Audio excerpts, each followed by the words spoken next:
Now student, we will discuss about the nervous system. Nervous system of annelids. Nerve ring is present. It's a solid double and ventral ganglionated nerve cord. Okay, it means that suppose it's a body organization of earthworm. So in this circular such type of nerve cord is present. Okay, so it's very interesting or a very important part of nervous system in case of earthworm. Clear?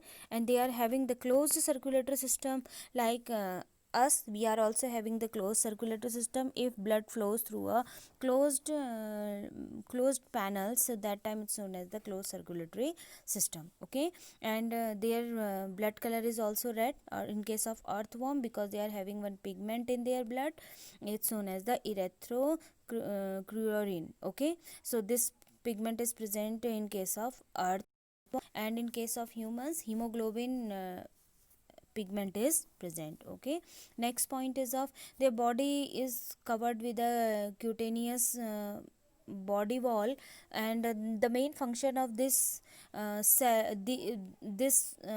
is exchange of gases. Mean that earthworm, especially earthworm, show the respiration process through the skin. Clear? Means through the skin only they show the process of respiration. In case of humans, we are having the proper respiratory system. Clear?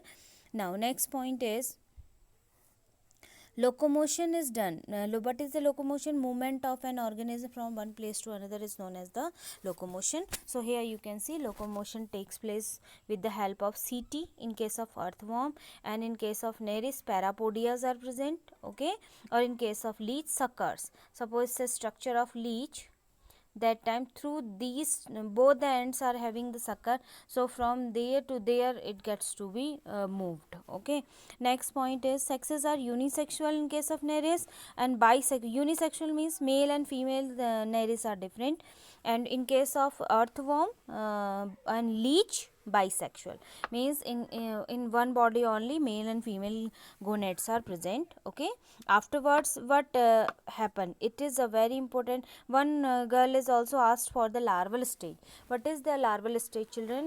Many of you know very well. I am giving you one example about the frog. Clear? This you have read in previous class also about the frog. When egg of frog hatched, after that tadpole larva comes out, not a young frog comes out from the egg. First from egg tadpole larva comes out, and tadpole larva just metamorphosed into adult frog. Same thing happen here also. Clear? So this is the larval stage. Like in platyhelminthes also, directly liver fluke will not develop. Several type of larvas will develop from the egg. Okay, so same thing happen in case of annelids also. So indirect development is direct or indirect, means from eggs earthworm comes out, and from egg leech comes out. Okay, but in case of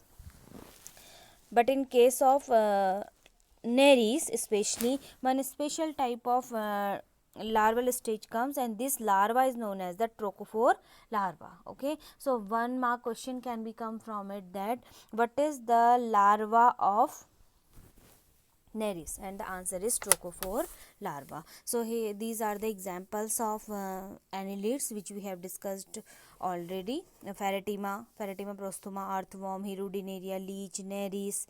Clear? Total 9,000 living species are present in this phylum.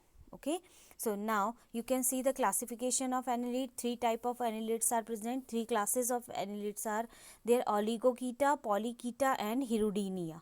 Okay, Oligochaeta, basically in this comes earthworm. Earthworms belong to which class? Oligochaeta.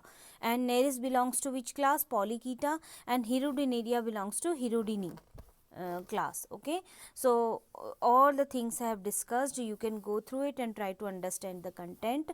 Okay, what is the larva name of Nereis? Trochophore larva. This is a very important thing, children. Okay, so I hope this much is clear. So if you have any doubt regarding this, just send me your question. Thank you, children.